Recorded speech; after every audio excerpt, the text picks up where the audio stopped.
আসসালামু আলাইকুম, সবাইকে শুভেচ্ছা স্বাগতম। আশা করি সবাই ভালো আছেন, সুস্থ আছেন। প্রিয় শিক্ষক মণ্ডলী, আমরা জানি যে এমপিভুক্ত শিক্ষকদের এই এ পর্যন্ত ৩টি ধাপে এই প্রতিবেদন দেওয়া হয়েছে ডিসেম্বরের। এখনো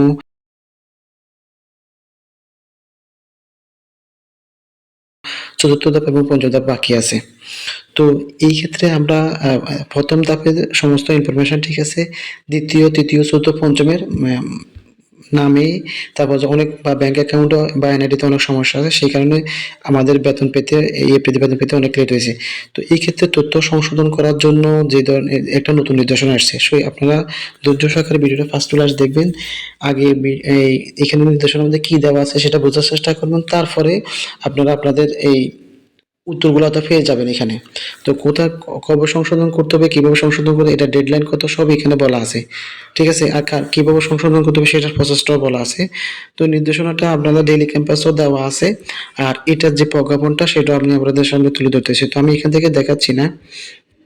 আপনারা ভিডিওটা ধৈর্য সহকারে দেখবেন, তাইলে আপনারা বুঝতে পারবেন যে আমি প্রজ্ঞাপনটা আপনাদের জন্য ওপেন করতেছি। এটা হচ্ছে যে ইএফটির, এটা আপনারা ডিএসসিসি ড্যাশবোর্ড এই যে ওয়েবসাইট আছে সেখানে নোটিশও দেখতে পাবেন। তো এই নোটিশের মধ্যে এখানে সুস্পষ্টভাবে বলা আছে যে এমপিওভুক্তদের প্রথম ধাপে যেই বেতন দেওয়া হয়েছে ১,৮৯,৯০৭ জন এই প্রথম ধাপে এই ইএফটিতে। এদের তথ্যে কোনো ভুল নাই, এদের কোনো কারেকশন করা লাগবে না সেই ব্যাপারে।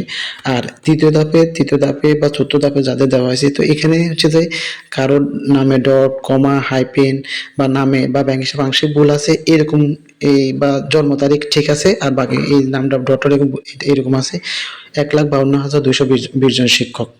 তো এরা ইতিমধ্যে প্রথম ধাপ এবং দ্বিতীয় ধাপ এবং তৃতীয় ধাপে এরা ডিসেম্বরে বেতন পাইছেন। তো চতুর্থ ধাপের জন্য হচ্ছে ৮,২৩৮ জন সিলেক্টেড করছে, এই যাদের বেতন আইব্যাস প্লাসের তথ্য যাচাইয়ের জন্য পাঠানো হয়েছে। এদের এই ডিসেম্বরে বেতন প্রক্রিয়াধীন। পঞ্চম ধাপের দ্বারা কাজ চলতেছে। তো এই ক্ষেত্রে কার কি ভুল আছে না আছে সব আপনারা হয়তো জানেন। তো এটা সংশোধন করার ডেট দিয়ে দিছে প্রতিষ্ঠান প্রদান কর্তৃক। আবেদনের শেষ তারিখ হচ্ছে ৬/৩/২০২৫।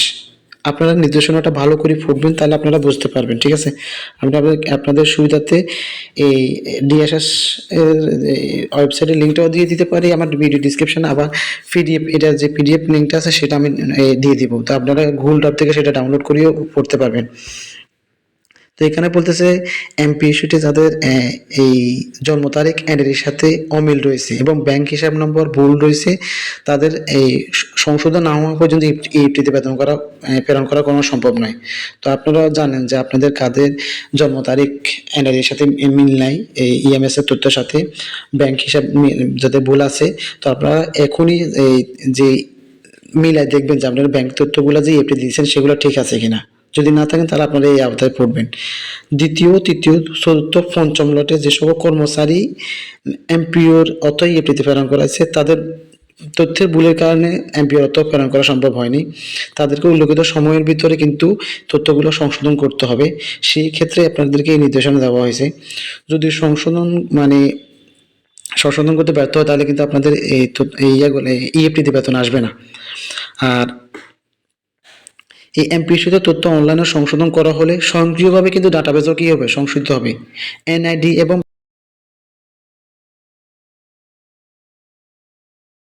ব্যাংকের তথ্য সংশোধনের পর এই কার্যক্রমের জন্য এমপিও ইএফটি মডিউলে লগ ইন করে অনলাইনে আঞ্চলিক পরিচালক বা কলেজের ক্ষেত্রে আঞ্চলিক আর উপজেলা ক্ষেত্রে মাধ্যমিক শিক্ষা ক্ষেত্রে এই উচ্চশিক্ষা অধিদপ্তরে প্রেরণ করতে হবে ইএফটি, এই এমপি ইএফটি মডিউলে লগ ইন করে। সেটা হচ্ছে এই আমরা যেখান থেকে তথ্যগুলো সংশোধন করি সেটা। আর প্রতিষ্ঠান প্রদান করতে দাখিল করতে ইএফটি তথ্য প্রেরণ করার জন্য বলছে যে প্রয়োজনীয় তথ্য সংশোধন অনলাইন আবেদন। আমরা যে ওই যে ইএমএস এ যে এই তথ্য আবেদন করি না, ওইখান থেকে সংশোধন করার জন্য বলছে। অনলাইন আবেদন প্রচলিত এমপিও আবেদনের শিডিউলের বাইরে নিম্নলি বর্ণিত শিডিউল মোতাবেক সংশোধন কার্যক্রম করার জন্য অঞ্চল সম্পূর্ণ করার জন্য অঞ্চলের পরিচালক, কলেজ আর উপপরিচালক, মাধ্যমিক, জেলা শিক্ষা কর্মকর্তা আর উপজেলা হচ্ছে থানা বা মাধ্যমিক সংক্রান্ত নির্দেশক্রমে অনুরোধ করা হলো। তো আপনারা দেখেন যে এই যে এখানে নির্দেশনাটা সুস্পষ্ট দেওয়া আছে। আমি জাস্ট হেডিংটা আপনাদের সামনে পড়ে শোনাইছি, আপনারা বাকিটা পড়ে বুঝে তারপরে আপনারা আপনাদের এই অনুযায়ী ইয়ে করবেন। আমি এই ডিটেইলটা আর কি কি জিনিসগুলো সংশোধন করা লাগবে সেটার একটা শিট আমি ইনশাল্লাহ আগামী ভিডিওতে উপস্থাপন করব, যে জনতা ব্যাংকের সাথে আপনার কোন কোন তথ্যগুলো কিভাবে ব্যাংক অ্যাকাউন্টে কোন তথ্য মিসম্যাচ আছে কিনা, কি কি তথ্য যাচাই বাছাই করতে হবে সেটা নিয়ে।